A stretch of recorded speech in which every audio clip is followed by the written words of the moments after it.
Hello everybody and welcome to CBS 7 Weekend News at 6. I'm Christopher Saul. We have some breaking news out of Odessa this evening. Cars crashed into a structure in the 1000 block of West 2nd Street. Odessa police confirmed injuries at the scene. Photojournalist David Huertas is on scene. David, what's the situation out there? Christopher, I'm here live at 2nd Street and McKinney, where a female driver traveling eastbound on 2nd Street had a seizure, came across westbound lanes, ran over this stop sign, which is a temporary stop sign right now, and then she ran right straight through this fence and ended up straight in that garage right across the street from Central Fire Station. Tow truck has come by and removed that car, and she was transported to Medical Center Hospital through EMS. Not sure what her conditions are, but she did suffer a seizure. This was causing this accident, and that's all we know for now. Hopefully we'll have an update at 10 o'clock. For now, reporting live in Odessa, David Huertas, CBS 7 News. All right, thank you so much, David. We had a beautiful spring day for the first day of this weekend, but it doesn't look like the weather is going to hold on that way. Weather authority Tom TEFERTILLER is standing by in the Weather Center for us. Tom, it's not a matter of if, but when, right? That's exactly right. As we wake up tomorrow morning, we're going to notice a big change in the temperatures, the cloud cover, also some of the rain. But right now, though, we're enjoying nice conditions this afternoon as temperatures have warmed up into the low to mid 80s across a large part of West Texas, all the way up to 89 in Dryden down there in Terrell County, as the wind this afternoon is out of the west and southwest about 5 to 10 miles an hour across the area. There are some gusts around 20 miles an hour, and we are expecting that wind really to start to crank up as we move in towards the rest of the evening hours, as we're going to see. Well, we'll update that for you. Those temperatures start to cool off quite a bit with the cloud cover rolling in. Changes are on the way, though, with that front, as it's also going to bring some more rain too. Thank you so much, Tom. Happening now, the lights are back on after Encore customers in Midland and Odessa experienced some outages for about 30 minutes this afternoon. More than 7,000 customers didn't have power due to a feeder lockout. Over in Odessa, another 200 customers are dealing with an outage. Encore dispatched crews to the western part of the city to fix that problem. Company does not have an estimated time to restore power on that outage. And a historic movie theater in Crane burned to the ground late last night. Take a look at this viewer video of the flames from last night. The abandoned theater, built in the 1940s, is a total loss. Crane, Odessa, and McCamey fire departments responded to the blaze.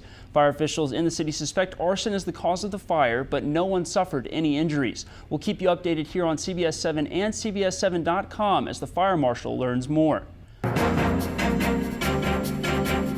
With the fall in oil prices, businesses nearly everywhere in the basin have felt the pressure. That includes H3, a local therapy program which helps children, adults, and veterans recover from physical and emotional trauma.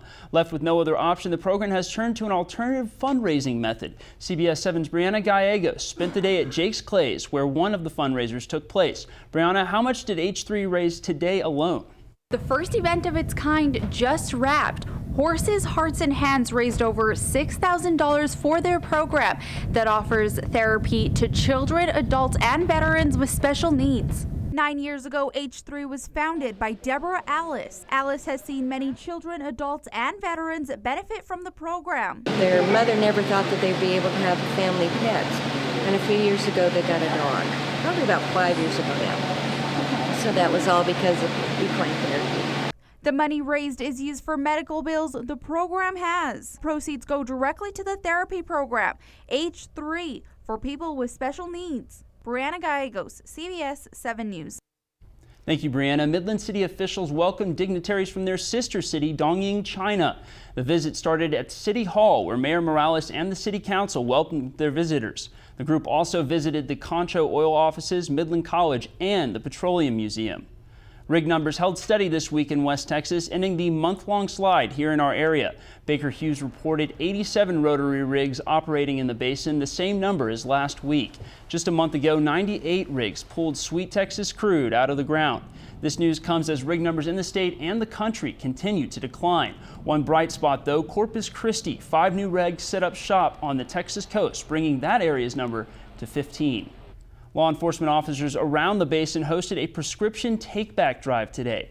Officers received unused or expired prescription drugs from the community. Police departments in Odessa, Midland, Big Spring, and Fort Stockton participated in the program. Happening right now, Wild Wild West Fest is in its second and final day over in Andrews. Organizers held the annual parade this morning. Tonight, country crooner Coney Morrow takes the stage. Earlier today, though, the festival hosted the 5 and 10K and the annual Bag-O-Boar events. And let's get you up to date on the latest road closures affecting your weekend drive in Midland. Contractors are installing temporary pavement on Briarwood Avenue west of Avalon Road. Road widening construction continues on Fairgrounds Road. Northbound traffic is blocked by construction, but there's a detour in place. Road rehabilitation continues on Loop 250 between Garfield and Big Spring Streets. Avoid the area if you can. Mission Fitness hosted its annual Spring Fling this morning. The center hosted a bike rodeo, family swim time, and swim safety seminars. With summer just around the corner, today was the perfect chance to keep Basin's kids safe and prepared. MCH gave out bike helmets for children at the event, which wrapped up right after lunch. Representatives from Texas Tech, Baylor, UTPB, Sul Ross, and other colleges gathered at the Music City Mall today to recruit the best and the brightest in the Basin. The mall held a fair for students to drop by and check out what each school has to offer. The schools say this is the best way to find their next freshman class. So sometimes it's hard for families or students that have families to travel there to find out about universities. So this is a great opportunity to promote the school, make it grow. Fair wrapped up about an hour ago. The first set of STAR results are in for Ector County ISD, and the results, they're super. When comparing this year's STAR results with last year's scores, Ector County ISD's overall showed improvement in the first round of testing for 5th grade math, 8th grade reading, and 8th grade math. The individual campus results showed that every middle school campus made gains from 7th to 8th grade in both math and reading.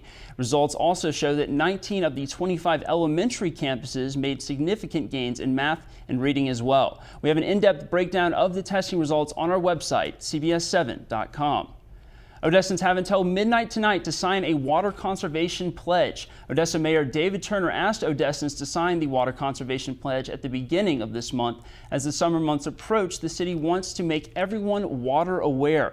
Odessa competes with other cities of similar size. If Odessa does get the most pledges, one resident will be eligible to win a brand new car. I hope that's me. And coming up on CBS 7 at 6, Weather Authority Tom TEFERTILLER has your full forecast. We'll be right back. Stay with us. Welcome back, everybody. Let's talk state, national, and international headlines that matter to you.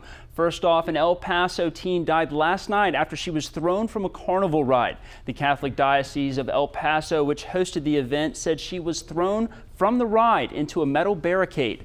She was taken to the Del Sol Medical Center, where she later died. Police say the carnival rides are covered by state laws. There's inspections that are required.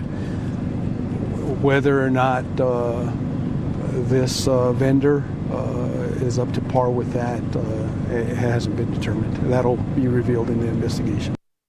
Investigators are now looking into what caused the malfunction. Police in San Antonio arrested a mother after they found her 2- and 3-year-olds chained up in their backyard like dogs. Neighbors tipped off the police about the abuse after they heard a small child crying outside close to midnight. Police ended up removing all 8 children from the home. Police charged Porcelana Phillips, the 8 children's mother, and expects more charges to come down. One of the most divisive characters in the ongoing presidential election might be Ted Cruz. Many have called him a non-establishment candidate, a title that he happily accepts, but Beltway politicians just called him something else, the devil himself. How about Ted Cruz? Lucifer in the flesh, along with almost everybody. But I've never worked with a more miserable son of a bitch. Former Speaker Boehner and Cruz have never really gotten along. The strain in their relationship became even greater when Cruz approached the former House Speaker's compromise on the budget with President Obama in 2013. Frustrations boiled over in Baghdad this week. Protesters broke into the government sector of Iraq's capital city, known as the Green Zone, to protest the government's inability to appoint new cabinet ministers. Their anger has come to a head after some months of waiting for new appointees. Shiite cleric Muqtada al-Sadr accused the sitting government of trying to protect corruption and waste in the country. Just miles away from the Green Zone in southeastern Baghdad, a car bomb exploded along a Shia pilgrimage route, killing 21 and wounding twice that number. Local police say the bomb targeted the pilgrims, but the Iraqi government claims the bomb was targeted on a nearby open-air market. The government of the East African nation of Kenya burned more than 100 tons of illegal ivory this weekend. Experts believe it's the single largest destruction of ivory ever. Similar burnings took place in Cameroon this weekend as well. Ivory poachers shoot endangered elephants for their ivory, a growing problem in Central and East Africa. Poaching and trafficking in wildlife is now a branch of international crime. The fight against it will be won by alliances across nations and continents. The illegal ivory was worth several $1 million. The pyres made of tusks were expected to burn for the next 3 days. When we come back, Sarah Holden joins us with a look at the world of West Texas sports. We'll be back faster than a hurry-up offense. See you in a minute. Welcome back, everybody. Most of us live in houses, trailers, or apartments, but one zany found out of Austin, I know, no surprise, has families moving into old shipping containers. A local company in the city recently started selling the shipping container homes. Apparently, they've been doing pretty well and are a big hit with everyone down there. We're seeing all kinds of ages, demographics, income levels. They're kind of made for everybody. The shipping containers can be stacked together for a bigger home, and it costs between $80 and $300 per square foot, depending on what you want. You guys, I don't know about y'all, but I would totally live in one of those. Those are sweet. Any takers? I'll leave that to you. All right, well, I'll be in one of those containers as soon as I can get one. We'll be right back here at 10. Make it a great evening, everybody.